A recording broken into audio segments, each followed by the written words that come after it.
Salutations mes amis. Il est étonnant de voir à quelle vitesse le temps passe. Nous avons déjà commencé 2021. Les événements qui nous entourent se déroulent rapidement, nous rappelant chaque jour que nous nous approchons du retour prochain du Seigneur. Si nous avons le merveilleux espoir de voir bientôt Jésus face à face, nous devons nous rappeler qu'il y a tant d'autres personnes dans le monde qui n'ont pas encore cet espoir. Des personnes qui sont effrayées par ce qu'elles voient se passer autour d'elles. Des personnes qui se demandent ce que l'avenir leur réserve, mais ne savent pas où trouver les réponses fiables. D'autres peuvent avoir connu la vérité à un moment donné, mais ont depuis abandonné leur foi. Dans Luc 15, nous lisons le célèbre trio de paraboles traitant la brebis perdue, la drachme perdue et le fils perdu. Dans le cas de la brebis perdue, la brebis sait qu'elle est perdue, mais ne sait pas comment retrouver son chemin. Bien sûr, la drachme ne sait pas qu'elle est perdue, mais elle a toujours une grande valeur et on se réjouit lorsqu'elle est retrouvée. L'histoire du fils perdu est la plus touchante de toutes. Le fils bien-aimé qui s'éloigne, mais qui est ramené à la maison par l'amour de son père.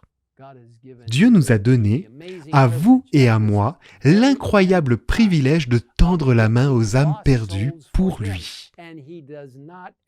Et il ne nous demande pas de le faire seul.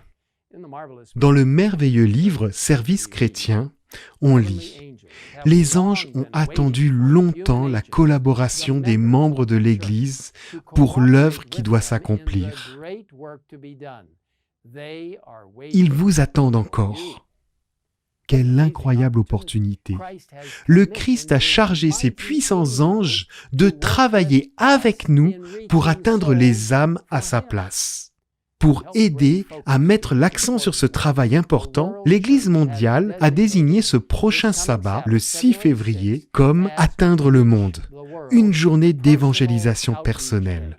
Organisée par le département de l'école du sabbat et des ministères personnels de la conférence générale, cette journée nous rappelle l'incroyable impact que nous pouvons avoir en tant qu'individus par la puissance du Saint-Esprit de Dieu. En atteignant les autres, nous pouvons être utilisés par la force du Saint-Esprit. De nombreux documents utiles ont été préparés pour cette journée et je vous invite à visiter le site web indiqué ci-dessous pour télécharger ces documents gratuits. Mes amis, avant de conclure, je vous invite à prendre un moment pour penser à un ami, un être cher, un voisin, un collègue, une connaissance en ligne, quelqu'un dans votre sphère d'influence que Dieu vous appelle à atteindre pour lui. Jésus dit dans Jean 10, verset 16, « J'ai encore d'autres brebis qui ne sont pas dans cet enclos. Celles-là aussi, il faut que je les amène. Elles écouteront ma voix, et il y aura un seul troupeau, un seul berger. » Je vous appelle à tendre la main et à servir cette personne aujourd'hui même. Que Dieu vous bénisse en disant « Oui Seigneur, j'entends ton appel, et par ta force, j'irai. » Prions ensemble.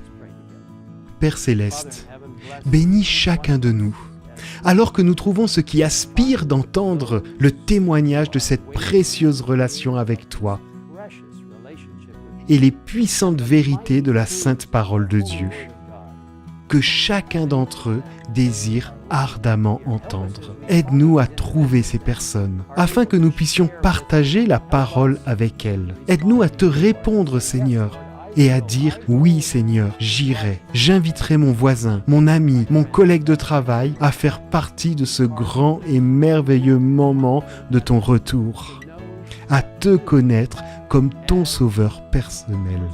Seigneur, bénis chacun de nous alors que nous nous engageons dans des ministères personnels auprès des autres. Merci de nous avoir écoutés et de nous avoir promis ton retour prochain lorsque nous serons avec ceux que tu as touchés par nos efforts et que nous te donnerons toute la gloire. Nous te le demandons au nom du Christ. Amen.